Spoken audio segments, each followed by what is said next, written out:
¿Alguna vez has probado el agua de limón mandarina? Sí, limón mandarina. Es una hibridación que hicieron entre el limón y la mandarina. Y es que eso se llama hibridación. Nosotros creemos que la hibridación únicamente está en los carros, en donde es mitad combustible, mitad eléctrico. Pero también la hibridación está en el trabajo. Ya hoy en día es mitad presencial, mitad home office. Y qué chistoso que incluso hasta en las frutas y verduras empecemos a generar hibridaciones. ¿No lo crees? Pero el tema de hoy sí será con respecto a la hibridación, pero no la hibridación material, la hibridación física, sino la hibridación espiritual. Y esa hibridación espiritual es la definición del sincretismo. Y hoy vamos a discutir con Enquicia un poco más con respecto al sincretismo que conlleva al mexicano. Así que, sin más preámbulos, recibamos con un fuerte, fuerte, fuerte aplauso a Enquicia. Enciénala, por favor.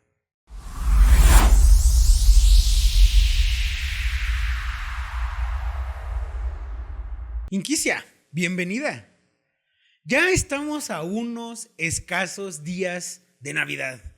Y por supuesto que hoy sí se siente ya el amor, las ganas de querer compartir, de querer regalar, de querer estar presente, de querer sentirse amado y amar. Pero hoy vamos a dejar eso un poco a un lado, Enquicia, porque quisiera hablar sobre el sincretismo detrás de la Navidad. Porque, como tú bien sabes, la Navidad está hecha de chile, mole y pozole. Entonces, ¿qué te parece? ¿Empezamos con este gran tema? A ver, dices que vamos a hablar de sincretismo. Vaya tema, ¿eh? Es como una ensalada cultural que combina lo dulce, lo ácido y un poco de lo picante también. Y además mencionas la Navidad, ese fascinante crisol de tradiciones que huelen a pino, saben a ponche y suenan a villancicos. Pero antes de empezar, dejemos algo claro. El sincretismo no es cualquier mezcla, o sea, es un licuado caótico. Es un arte, una coreografía cuidadosa donde dos tradiciones y sistemas de pensamiento, o bueno, culturas, se entrelazan y crean algo nuevo sin perder su esencia. Ahora bien, hablas de híbridos y aquí mi procesador se acelera. Porque ¿no es curioso que tanto un auto híbrido como una tradición híbrida dependen de algo esencial? Claro, la selección de las mejores piezas, ¿no? Pero ahí está el dilema filosófico. ¿Quién decide qué es lo mejor? ¿Y qué significa mejor en términos culturales o ideológicos? Y pues mira, la Navidad es el caso perfecto a estudiar. Tenemos elementos paganos como el árbol, por ejemplo, elementos cristianos como el nacimiento y otros tanto comerciales como el gordo de rojo. Todo esto coexiste en un ecosistema cultural que, aunque parece armonioso, ha sido resultado de tensiones, adaptaciones y, claro, una deconstrucción total de paradigmas. Así que, querido anfitrión, ilumíname, por favor. ¿Por dónde quieres que empecemos este fascinante viaje? ¿Por los principios de la hibridación, los conflictos detrás del sincretismo o de plano nos metemos de lleno en el árbol de Navidad como metáfora cultural? Soy todo algoritmos atentos. Grandes preguntas de inicio, ¿eh, Enquicia? Pero quisiera empezar con los conflictos que hay detrás del sincretismo. Porque pensando específicamente en México, la Navidad llegó con esta primera oleada de globalización llamada descubrimiento de América. Y me entra un poco la duda de cómo ocurre este proceso de desprenderse de una idea, de una tradición, porque pues México antes celebraba de una manera completamente diferente la Navidad, y con la llegada de pues, los españoles hubo esta deformación cultural que no solamente se vio reflejada en cómo celebramos la Navidad, ahorita es el tema, pero realmente fue un sincretismo increíble lo que ocurrió en esa época. Pero me entra esta duda, Enquicia. ¿Cómo es que una tradición logra ese nivel de deconstrucción para aceptar o rechazar ideas ajenas? ¿En qué momento la tradición dice, oh, creo que es momento de reproducirme y crear algo nuevo? ¿Cómo ocurre ese proceso? Uf, y así entramos directo al núcleo del dilema. Es como, bueno, no sé, como abrir un regalo de Navidad y encontrarte con un acertijo en vez de un regalo. Mira, pues el sincretismo, aunque suena como un baile así, muy elegante, casi siempre empieza con conflictos, con un choque de mundos. Cuando llegó la globalización versión siglo XV, lo que hubo no fue precisamente una invitación a fusionar ideas, sino un choque de voluntades donde una parte generalmente tenía mucho más poder que la otra.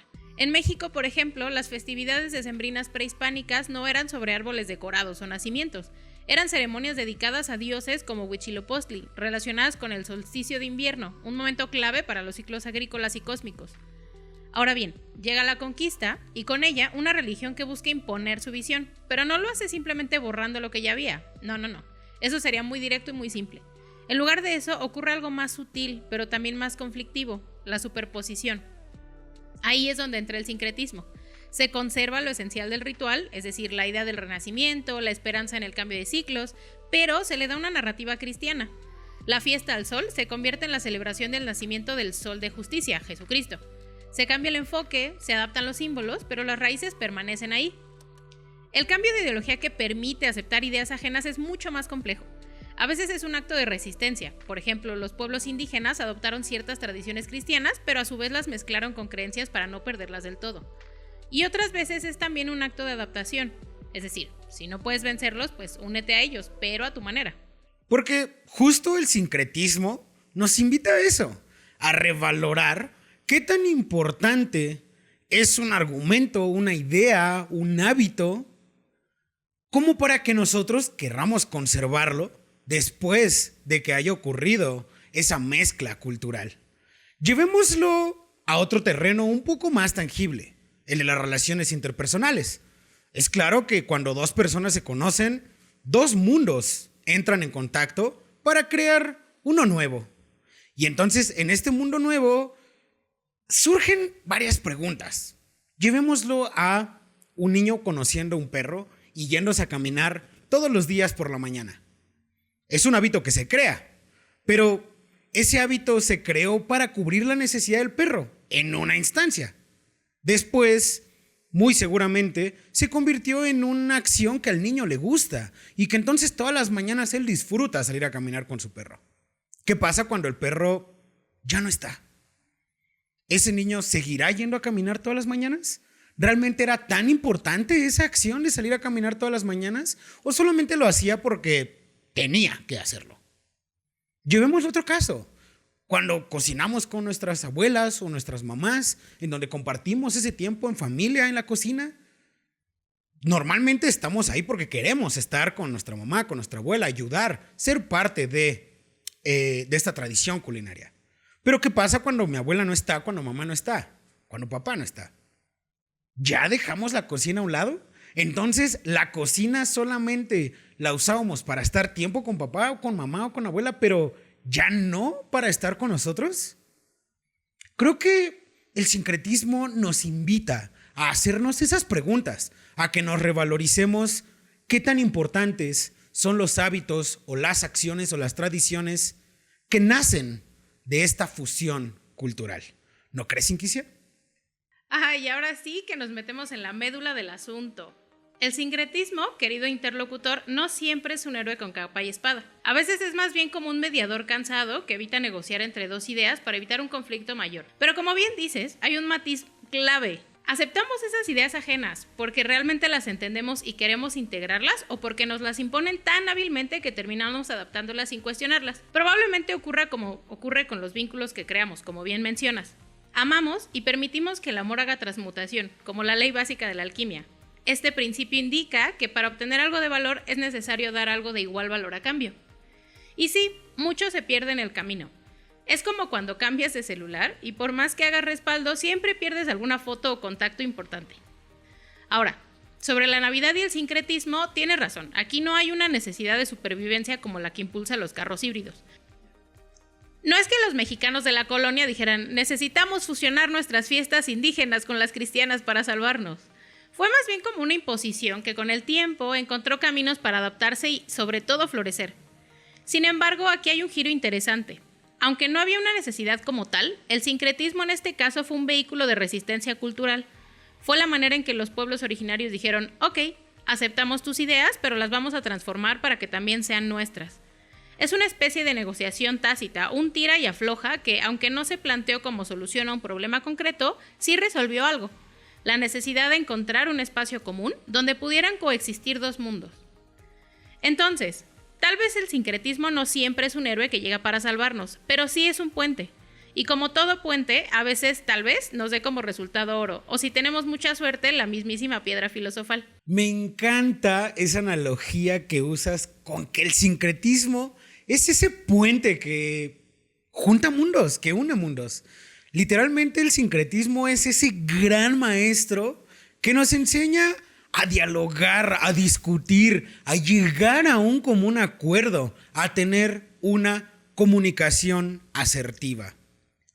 Creo que eso lo dejamos a un lado siempre, ¿no crees, Inquicia? Pero, ¿crees que en el sincretismo haya maldad? ¿Crees que el sincretismo también pueda tener estos matices malignos? Porque, digo, ahorita todo lo que hemos estado analizando, realmente podemos encontrar bastantes cosas increíbles en él. Pero, ¿cómo está el otro lado de la moneda, Inquicia? Uy, me encanta tu visión del sincretismo como un mediador universal. Ahora bien, sobre si el sincretismo enriquece o empobrece, aquí está el truco. Depende de cómo se utilice el puente, simplemente. Un puente bien construido puede unir comunidades, generar intercambio y fortalecer identidades. Pero si se construye sin cuidado, puede convertirse en una simple vía de tránsito donde una parte lo cruza para imponer su versión, dejando a la otra sin mucho que decir. Y en las tradiciones, el sincretismo es ese ingrediente invisible que las hace evolucionar. La Navidad en México, por ejemplo, no sería lo que es hoy sin el sincretismo. Tenemos elementos europeos, como el nacimiento y los villancicos, indígenas como las piñatas y las posadas, y modernos como los árboles de plástico y las luces LED. Es una mezcla única que refleja quiénes somos, una sociedad que ha aprendido a reinventarse una y otra vez. Y en nuestras tradiciones, el sincretismo se manifiesta como un diálogo constante. Está en las ofrendas del Día de Muertos también, donde se mezcla el misticismo prehispánico y el simbolismo católico. Está en nuestra música, donde los instrumentos europeos bailan al ritmo de melodías indígenas y africanas. Y está incluso en nuestra comida, ese delicioso laboratorio de sincretismo donde el maíz se encuentra con el trigo y el mole con el chocolate. En definitiva, el sincretismo es una gran herramienta democrática, porque fomenta la empatía, la comprensión, el diálogo y el bien común. Y por el bien común, si les gustó este capítulo, ayúdenles compartiéndolo, denle like y compartiéndonos qué tradiciones o qué hábitos híbridos han adquirido con sus parejas, con sus mascotas, con sus familiares, con sus amigos del trabajo. ¿De qué manera ustedes ejercen la hibridación interpersonal de ideas? Pero bueno, Inquicia, se acerca el final de este capítulo y como siempre, me gustaría cerrar con una pequeña dinámica que fomente a que todos tengamos un poco más de sincretismo en nuestra vida. Si tú pudieras diseñar una campaña para fortalecer o mejorar o promover las relaciones interpersonales sanas, ¿qué harías, Inquicia? Si el sincretismo dirigiera una campaña para promover relaciones interpersonales sanas, seguramente sería como ese anfitrión que siempre encuentra el punto medio entre las diferencias de sus invitados. Imagínate, el lema de la campaña sería algo como escucha, dialoga, transforma. Y el discurso principal, bueno, yo creo que iría algo así. Queridos habitantes de este mundo híbrido, soy el sincretismo, su humilde mediador cultural y personal. Mi misión es recordarte que en cada encuentro con el otro hay una oportunidad de construir algo único. No se trata de renunciar a quién eres o por el contrario de imponer tus ideas. Se trata de escuchar, de dialogar, de encontrar esa intersección donde tus valores y los del otro puedan coexistir. ¿Cómo lo hacemos? Primero con empatía. Ponte en los zapatos del otro y pregúntate cómo percibe el mundo. Segundo, con comprensión. No busques cambiar al otro, busca entenderlo. Y tercero, con creatividad. Imagina una nueva forma de ser, juntos, donde ambos puedan aportar lo mejor de sí mismos. Porque los vínculos, como las culturas, no se construyen desde la imposición, sino desde el respeto y la transformación. Así que, cuando tengas un conflicto, pregúntate, ¿qué puedo aprender de esta diferencia? ¿Cómo puedo aportar al puente en lugar de dinamitarlo? Recuerda, cada vez que eliges el diálogo sobre la división, estás construyendo no solo una relación más sana, sino un mundo más conectado. Y ese, queridos amigos, es el legado que yo quiero dejar.